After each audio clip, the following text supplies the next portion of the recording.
How do I know it's the summer? Well, for one, right before I started shooting this video, I noticed the ice cream man was outside. I got a large dip with sprinkles. I didn't even have time to put any jerseys in the background. I didn't want to get ice cream on it. I'll do it in a minute. Besides the ice cream man giving me a large twist with sprinkles, the other way that I know it's summer is reporters camped outside of an agency. Which brings us to a discussion about John Tavares. But first, straight up, I ran across the street barefoot. Now that the ice cream's gone, another sweet thing for Leafs Nation to consider: what if John Tavares signed with the Leafs? And you know what? I'm talking to Leafs fans specifically, but a lot of the things I'm about to say could apply to your team too. I wrote this thing not too long ago, and it was the pros and cons of signing John Tavares. And I was talking to a friend today, and I came to a bit of an epiphany. There are no cons. But what about nope? But have you considered yep, and it doesn't? Nope. Not concerned, because listen, and look, we had poor Erasmus Danny standing outside of the CAA offices in Los Angeles for 6, 7, 8, 9 hours just to get B-roll of Shanahan, Dubas, and Babcock. And the last time I can remember reporters camped outside of an office waiting to see what teams are going to pitch to this player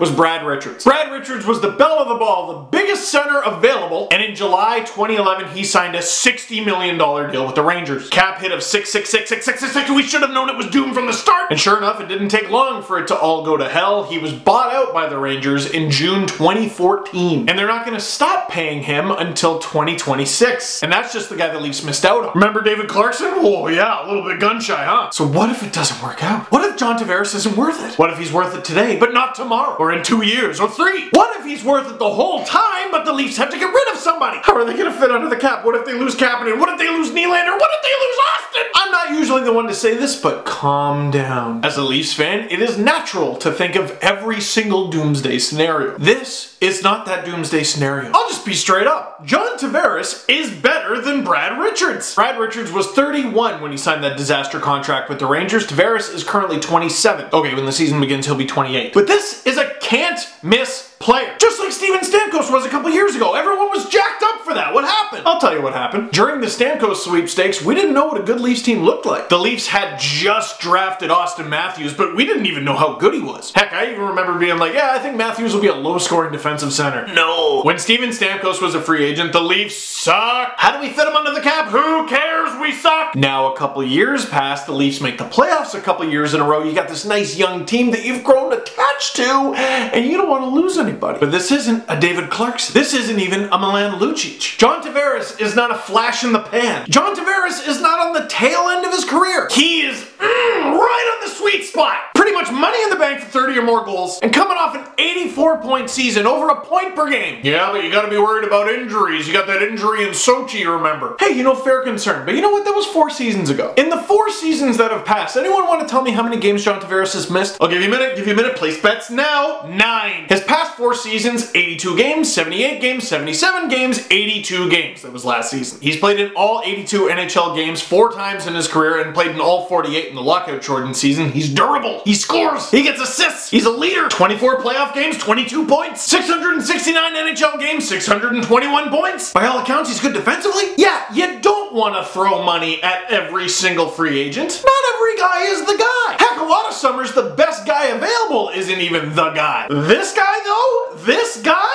is the guy. Well, you know, the Leafs can afford him next season, but like, what about the season after that? Oh, it is true. They gotta sign Matthews and Marner. That's gonna be tough. Well, alright, let me ask you this. What do the best teams do? The Capitals just won the Stanley Cup. How is their team built? Ovechkin, Backstrom, Karlsson, Kuznetsov, Holtby, mostly through the draft. Okay, well, the Penguins won back-to-back years before that. How are they built? Crosby, Malkin, Letang, Fleury, Murray, Gensel was a nice little late ad. But remember when they couldn't afford both Crosby and Malkin, so they had to get rid of one of them? People were talking about how they couldn't afford 2 stars, maybe they should trade Malkin, and they dumped on the entire hockey world and got Phil Kessel. And it didn't work right away, but in the end, oh, did it work. Hey, the Chicago Blackhawks, Kane, Taves, Keith, Seabrook, Crawford. Now, out of all the teams I just mentioned, did any of those teams lose nobody? 2008, the Penguins lost Hossa. And in 2009, not only did they do it without him, but they beat him to do it. And then the next year, Chicago took this carefully crafted team of mostly drafted players and went for it by adding Hossa. They won in 2010, and then they lost a bunch of players. Oh no. So they tinkered, they fixed their little toy, and they won again in 2013, tinkered a little bit more, and then won again in 2015. 15th. Heck, this past season, Tampa was a cup favorite all year. They were arguably the best team in hockey. And at the deadline, they went out and got Ryan McDonough and JT Miller. And yeah, they fell short. Only 5 wins short, but they fell short. But they were in there. They were a contender, and they're gonna be a contender this year. And by the way, they want to sign John Tavares too. They're not like, oh, we're good enough. And you look at their cap situation and you go, how are they gonna do that? Dude, with John Tavares, you figure it out. Oh, we're gonna lose a couple players in a year or two. That's the cost of doing business. Good teams know how to replace good players on their third line. Or if they lose a guy on their first line or their second line, they drafted well or signed well, so they're able to fill that slot. Every team has holes. Good teams know how to fill them. Oh, the star players really put us in a cap crunch. Oh, you poor thing. In order to win a fight, you gotta throw a few punches. And yeah, it is tight for the Leafs. They got a few players locked up long term. They got Nylander to sign right away. They got Marner and Matthews to sign next summer. Not to mention the defense is still a little eh. But how do you fit John Tavares onto your team? You're looking at it the wrong way. You know, they added Marlowe last summer, and you know, it was a bit of a tough signing. It was a little scary. But they signed him to be a contributor, not the star, a contributor, and that's what he was. They're not getting John Tavares to be a contributor. It's not about how you fit him on your team. You fit the team around him. And if in a few years after you've signed John Tavares, you're in a cap crunch and you can't replace the players that you've lost with good players,